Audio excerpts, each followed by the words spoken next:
ஆண்டவராகிய இயேசு கிறிஸ்துவின் நாமத்தில் காலை வாழ்த்துக்கள். சீயோன் என்னும் சுவிசேஷகியே, நீ உயர்ந்த பர்வதத்தில் ஏறு. எருசலேம் என்னும் சுவிசேஷகியே, நீ உரத்த சத்தமிட்டு கூப்பிடு.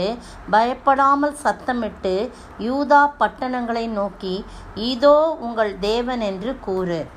ஏசாயா 40:9.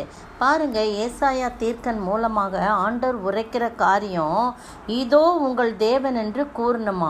அப்போ சீயோன் என்னும் சுவிசேஷகியே என்று சொன்னால் நற்செய்தி அறிவிக்கும் பெண் என்று சொல்லப்பட்டிருக்கிறது.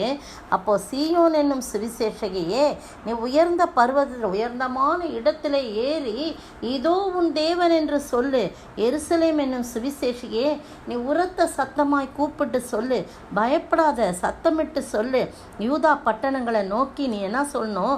இதோ உங்கள் தேவன் என்று சொல்லு. என்னை நீ பிரசித்தப்படுத்து, என்னை நீ பிரஸ்தாவப்படுத்து, என்னுடைய நாமத்தை நீ உயர்த்தி பிடி. அதுதான் உயர ஏறும்போது உயர்த்தி பிடி, உயர்த்தி சொல்லு. அப்போது உன்னை நான் உயர்த்துவேன் என்று ஆண்டவர் சொல்லுகின்றார். பாருங்க, அப்போ ஆண்டவர் தான் மெய்யான தேவன் என்பதை நாம் கண்டிப்பாய் சொல்ல கடமைப்பட்டிருக்கிறோம். இயேசுவே மெய்யான தேவன் என்பதை சொல்ல கடமைப்பட்டிருக்கிறோம். நம்ம வீட்டில் இருந்தாலும் சரி, வெளியில் போனாலும் சரி, எங்கே ட்ராவல் பண்ணாலும் சரி, கட்டாயம் ஒருவருக்காகிலும் என் இயேசு இதோ என் தேவன், அவர் நமக்காய் இந்த உலகத்தில் வந்தார், நமக்காய் பாடுபட்டார், சிலுவையில் அறைந்தார், மரித்து அடக்கம் பண்ணப்பட்டார், நமக்காக முழு இரத்தத்தையும் சிலுவையிலே சிந்தினார். எந்த சோப்பினாலும் என்னுடைய பாவம் கழுவாது.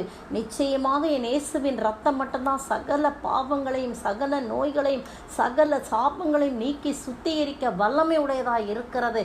அவர் மரித்தார், 3ஆவது நாள் உயிரோடு எழுந்தார், இன்றைக்கும் நம் கூட இருக்கிறார் என்ற சத்தியத்தை சுருக்கமாக நாம் சொல்ல வேண்டும். சமயம் வாய்க்கும் போது மடமடவென்ற ஆண்டவருடைய சத்தியத்தை சொல்ல வேண்டும், சத்தமாய் சொல்ல வேண்டும்.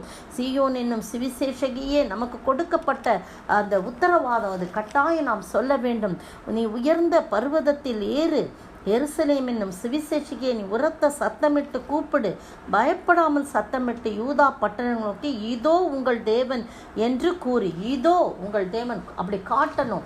இதோன்னு சொல்லும்போது இந்த ஆள்காட்டி விரல் நமக்கு ஆண்டவரை காட்டுகிறதா இருக்குது. ஆளை காட்டுறது, நம்ம தேவனை நம்ம காட்டணும். உன்னதமான ஆண்டவரை நாம் காட்டணும். உயிரோடு இருக்கிற ஆண்டவரை இதோ என் ஆண்டவர் என்று சொல்லி நாம் கையிட்டு நாம் சொல்ல வேண்டும். அப்படி சொல்ல கடமைப்பட்டிருக்கிறோம். அப்படி சொல்லும்போது கர்த்தர் நம்ம என்ன பண்ணுவார்? உயர்த்துகிறவராய் இருக்கிறார். பாருங்க, புல் உலர்ந்து, முந்தின வசனம் சொல்லுது, புல் உலர்ந்து பூ உதிரும், நமது தேவனுடைய வசனமோ என்றென்றைக்கும் நிற்பம் என்பதையே சொல் என்று உரைத்தது. பாருங்க, அந்த சத்தம் சொல்லுது. அந்த முன்னாடி வசனங்கள்லாம் நீங்கள் பார்த்தீங்கன்னா, பின்னும் கூப்பிட்டு சொல் என்று ஒரு சத்தம் உண்டாயிற்று அப்படின்னு சொல்லி 6ஆம் வசனத்தில் சொல்லப்பட்டிருக்கு. அதுக்கு முன்னாடி பார்த்தீங்கன்னா 5ஆம் வசனம், கர்த்தரின் வாக்கு அதை உரைத்தது என்றும் வனாந்தரத்திலே கூப்பிடுகிற சத்தம் உண்டாயிற்று என்று சொல்லப்பட்டிருக்கிறது. அப்புறம் பின்னும் ஒரு சத்தம் உண்டாயிற்று, எண்ணத்தை கூப்பிட்டு சொல்ல வேண்டும் என்று சொல்லும்போது, மாம்சமெல்லாம் புல்லை போலவும் அதன் மேன்மையெல்லாம் வெளியின் பூவை போலவும் இருக்கிறது. கர்த்தருடைய ஆவி அதன் மேல் ஊதும் போது புல் உலர்ந்து பூ உதிரும், ஜனமே புல் என்று சொல்லி சொல்லப்படுக்கு. அப்போ புல் உலர்ந்து பூ உதிரும், நமது தேவனுடைய வசனமோ என்றென்றைக்கும் நிற்கும் என்பதை நாம் சொல்ல வேண்டும் என்று உரைக்கிறது. அதுதான் இதில் சொல்லப்பட்டிருக்கு. நம்முடைய தேவனுடைய வசனம், கர்த்தருடைய வார்த்தை என்றென்றைக்கும் நிலைக்கக்கூடியது. இதோ நம்முடைய ஆண்டவர், இதோ உன் தேவன் என்று சொல்லி நாம் சொல்ல வேண்டுமா? எவ்வளவு அருமையான வார்த்தை பார்த்தீங்களா? நீங்களும் நானும் சும்மா இருந்த காலமெல்லாம் போதும். சாப்பிட்டு தூங்கி உலக பிரகாரமான வேலைகளிலே இதுலேயும் மூழ்கி நம்முடைய நேரத்தை அதிகமாக நம்முடைய பணம் காசுக்காக சம்பாதிப்பதில் அதிக நேரம் நம்ம செலவழிக்கிறோம். ஆனால் ஒரு நாளைக்கு ஒரு சில நிமிடங்கள் என் ஆண்டவர், இதோ என் ஆண்டவர், இதோ உங்கள் தேவன் என்று சொல்லி, இதோ கர்த்தருடைய வார்த்தை என்றென்றைக்கும் நிலைத்திருக்கும், புல் உலர்ந்து பூ உதிரும், ஆனால் கர்த்தருடைய வார்த்தையோ என்றென்றைக்கும் நிலைக்கும் என்று நாம் சொல்ல கடமைப்பட்டிருக்கோம். அர்ப்பணிப்போமா? ஆண்டவருடைய சமூகத்திலே நாம் அர்ப்பணிக்கும் போது கர்த்தர் நிச்சயமாய் நம்மை ஆசீர்வதிக்க வல்லவராயிருக்கிறார். ஆண்டவரை நோக்கி நாம் ஜெபிப்போம். ஆத்தும ரட்சிப்பிழந்தோராய் ஆயிரமாய்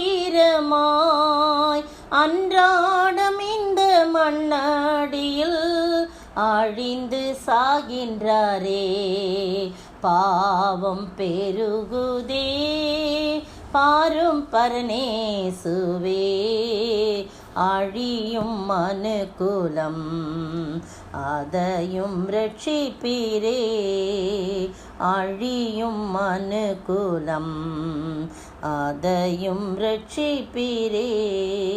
சோத்தரிக்கிற ஆண்டவரே, துதிக்கிற ராஜா, சுவிசேஷத்தை அறிவிக்கும்படியாய், நற்செய்தி அறிவிக்கும்படியாய் எங்களை அழைத்திருக்கிறீர் ஆண்டவரே. உரத்த சத்தமிட்டு கூப்பிடு, நீ போய் சொல்லு, சுவிசேஷகியே நீ போய் என்னுடைய நாமத்தை பறைசாற்று, இதோ உங்கள் தேவன் என்று கூறு, அவருடைய வசனம் என்றென்றைக்கும் நிலைக்கும் என்று சொல் என்று சொல்லி கர்த்தருடைய சத்தம் உரைத்தது எல்லாம் மறைந்து போகும், ஆனால் தேவனுடைய வசனமோ என்றென்றைக்கும் நிற்கும் என்பதை சொல் என்று சொல்லப்படுகிற பண்ணால் உம்மை ஸ்தோத்தரிக்கிறோம். இதோ உங்கள் தேவன் என்று உம்மை எல்லாருக்கும் நாங்கள் இன்ட்ரடியூஸ் பண்ண நீர் உதவி செய்ய வேணுமாய் ஜெபிக்கிறோம்.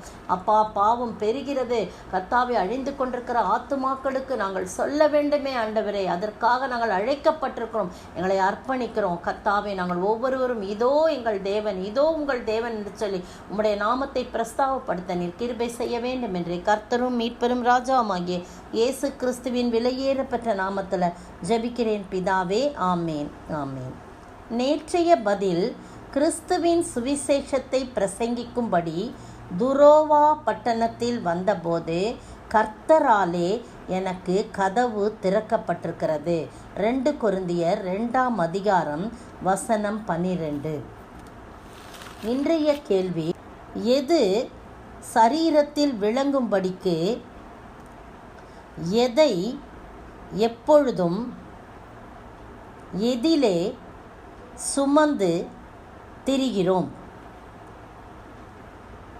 எது நம்முடைய சரீரத்தில் விளங்கும்படிக்கு எதை எப்பொழுதும் எதில் சுமந்து திரிகிறோம்?